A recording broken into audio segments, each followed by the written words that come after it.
புதிய ஆத்திச்சூடி கீழோர்க்கு அஞ்சேல் குன்றென நிமிர்ந்து நெல் கூடி தொழில் செய் கெடுப்பது சோர்வு கேட்டலுந் துளிந்து நெல். மகாகவி பாரதியார். ஹலோ எவ்ரிவான், இன்னைக்கு நம்ம பார்க்க போற ரெசிபி மஷ்ரூம் தொன்னை பிரியாணி. சீரக சம்பா அரிசியை யூஸ் பண்ணி எவ்வளோ ஈஸியாக சூப்பராக பிரியாணி செய்யலான்னு தான் பார்க்க போகிறோம். ஒரு பேனில் எந்த குக்கிங் ஆயில் வேணும்னாலும் சேர்த்துக்கலாம். ஸோ 1 டேபிள் ஸ்பூன் அளவு குக்கிங் ஆயில் சேர்த்துக்கிட்டு அதில் 1 டீஸ்பூன் முழு மிளகு சேர்த்துக்கோங்க. அடுத்ததாக உங்கள் காரத்துக்கு ஏற்ற மாதிரி 2 இல்லைன்னா 3 பச்சை மிளகாவும் அதோட சேர்த்துக்கோங்க.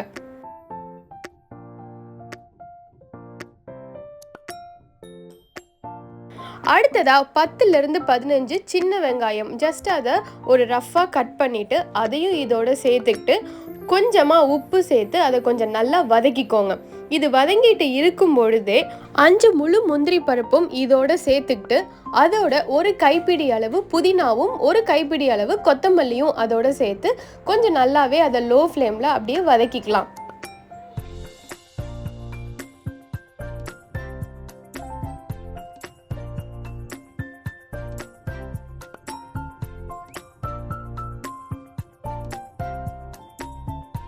மிளகு, பச்சை மிளகாய், சின்ன வெங்காயம், புதினா, கொத்தமல்லி, முந்திரி பருப்பு இது எல்லாமே இப்போ நல்லாவே வதங்கிருச்சு.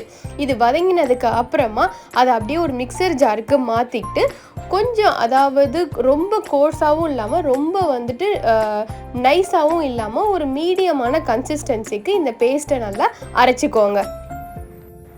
இப்போ அடுத்ததாக ஒரு ப்ரெஷர் குக்கரில் 2லேருந்து 3 டேபிள் ஸ்பூன் அளவு குக்கிங் ஆயில் சேர்த்துக்கிட்டு அதோட 1 டேபிள் ஸ்பூன் அளவு நெய்யும் அதோட சேர்த்துக்கோங்க.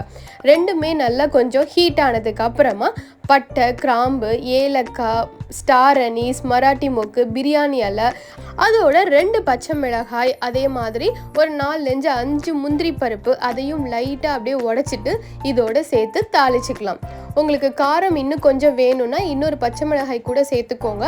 நம்ம அந்த பேஸ்ட்டை அரைக்கும் பொழுதே ஒரு பச்சை மிளகாய் சேர்த்து தான் அரைச்சிருக்கோம். ஸோ அதுக்கு தகுந்த மாதிரி உங்கள் காரத்துக்கு ஏற்ற மாதிரி போட்டுக்கோங்க. அடுத்ததாக 3 டேபிள் ஸ்பூன் அளவு இஞ்சி பூண்டு பேஸ்ட் அதையும் இதோட சேர்த்துக்கிட்டு அதோட ராஸ்மெல் போகிற வரைக்கும் அதை நல்லா வதக்கிக்கலாம். நான் கொஞ்சம் எப்போவுமே பிரியாணிக்கு இஞ்சி பூண்டு பேஸ்ட்டு கொஞ்சம் அதிகமாகவே தான் சேர்ப்பேன். அது கொஞ்சம் நல்ல வாசமாகவும் நல்ல ஃப்ளேவர்ஃபுல்லாக இருக்கும்னு. ஸோ உங்களுக்கும் அந்த மாதிரி வேணும்னா நீங்கள் சேர்த்துக்கலாம். இல்லை நீங்கள் நார்மலான ஒரு ஃப்ளேவர் இருந்தாலே போதும் அப்படின்னா 2 டேபிள் ஸ்பூன் சேர்த்தாலே போதும்.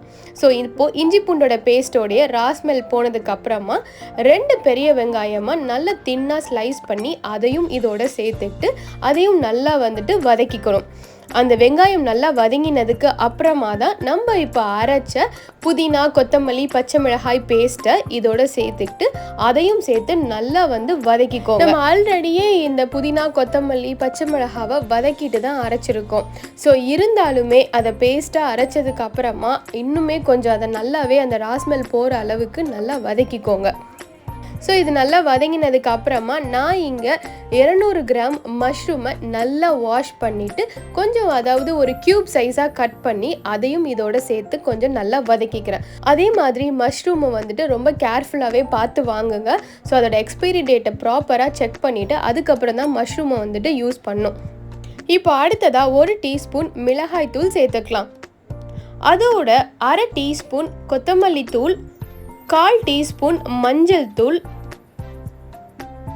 2 டீஸ்பூன் பிரியாணி மசாலா அதையும் இதோட சேர்த்துக்கோங்க. இதெல்லாம் சேர்த்ததுக்கு அப்புறமா நம்ம தேவைக்கு ஏற்ற மாதிரி உப்பும் அதோட சேர்த்துக்கிட்டு இது எல்லாத்தையும் சேர்த்து இப்போ நல்லாவே வதக்கணும். இது நல்லா வதங்கினதுக்கு அப்புறமா 2 டேபிள் ஸ்பூன் அளவு தயிரும் இதோட சேர்த்துக்கோங்க. தயிர் கொஞ்சம் நல்லா புளிச்சிருந்ததுன்னா அதை கொஞ்சம் குவான்டிட்டியை கம்மி பண்ணிவிட்டு சேர்த்துக்கோங்க. அடுத்ததாக 2 மீடியம் சைஸ் தக்காளி அதையும் இதோட சேர்த்து வதக்கிக்கலாம். இப்போ இது எல்லாத்தையுமே சேர்த்து நல்லா வதக்கிட்டு அதை கொஞ்ச நேரம் ஒரு 5 நிமிஷம் மட்டும் லோ ஃப்ளேம்லேயே அதை அப்படியே குக் ஆகட்டும். இப்போ அடுத்ததாக நம்ம தண்ணி சேர்க்க போகிறோம். தண்ணி சேர்க்கறதுல நீங்கள் ரொம்பவே கேர்ஃபுல்லாக இருக்கணும். மஷ்ரூமே ஆல்ரெடி நல்லாவே தண்ணி விடும். அதோட நம்ம அரிசியை வாஷ் பண்ணிவிட்டு ஊற வச்சுக்கணும். ஸோ அது எல்லாத்துக்குமே தகுந்த மாதிரி தண்ணியோடைய அளவு ரொம்பவே முக்கியம். நான் 1 கப் அரிசிக்கு 1.5 கப் தண்ணி ஃபஸ்ட்டு நான் சேர்த்துருக்கேன். இப்போ நீங்கள் அரிசியை வாஷ் பண்ணி ஒரு 15லேருந்து 20 நிமிஷம் ஊற வைக்கலை அப்படின்னாக்க நீங்கள் 1 கப் அரிசிக்கு 2 கப் தண்ணி சேர்த்துக்கோங்க. நீங்கள் ஊற வச்சிங்க அப்படின்னா கொஞ்சம் தண்ணியோடைய அளவை கம்மி பண்ணிக்கோங்க. ஸோ ஊற வச்சோன்னா அரிசி சீக்கிரமாகவே குக் ஆகும். மோரோவர் மஷ்ரூமும் நிறையாவே தண்ணி விடும். ஸோ அதுக்கெல்லாம் தகுந்த மாதிரி தண்ணியோட குவான்டிட்டியை பார்த்துக்கோங்க. ஸோ தண்ணி சேர்த்ததுக்கப்புறமா நல்லா இந்த மாதிரி தண்ணியை மஷ்ரூம் அது எல்லாமே நல்லா பாயில் ஆகி தண்ணி நல்லா கொதிச்சு வரும். இந்த ஸ்டேஜில் தான் நம்ம ஆல்ரெடி வாஷ் பண்ணி சோக் பண்ணி வச்சிருக்கிற அரிசியை இதோட நம்ம சேர்த்துக்கலாம்.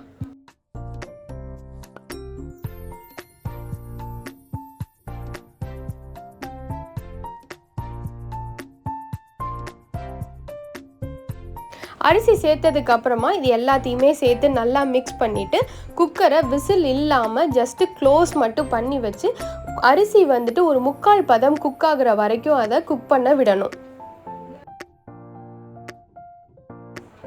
ஸோ இப்போ வந்துட்டு நல்லாவே அரிசி பார்த்திங்கன்னா ஒரு அரிசியை எடுத்து இப்படி பிரேக் பண்ணோன்னா அது 2 ஆகணும்.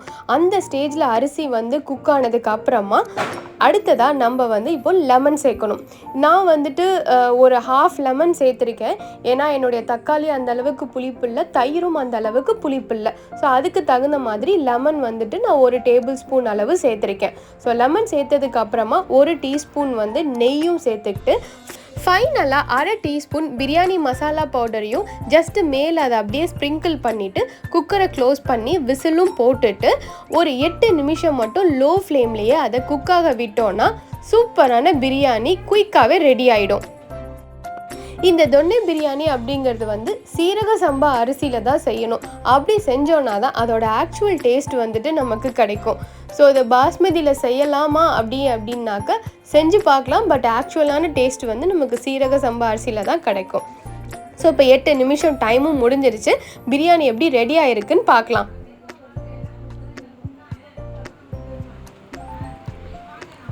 ரொம்ப சூப்பராக ரொம்பவே யம்மியாக நல்ல பர்ஃபெக்டாக குக் ஆகிருக்கு நம்மளுடைய இந்த தொன்னே மஷ்ரூம் பிரியாணி. ரொம்பவே ஈஸியாகவும் குயிக்காகவும் இந்த பிரியாணியை நம்ம செஞ்சிடலாம். ஜஸ்ட்டு வதக்கிட்டு அரைச்சா போதும்.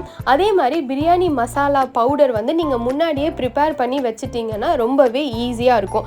ஸோ பிரியாணி மசாலா பவுடருடைய லிங்க்கை டிஸ்கிரிப்ஷன்லேயும் நான் கொடுக்குறேன். அதே மாதிரி என் ஸ்க்ரீன்லேயும் பார்க்கலாம்.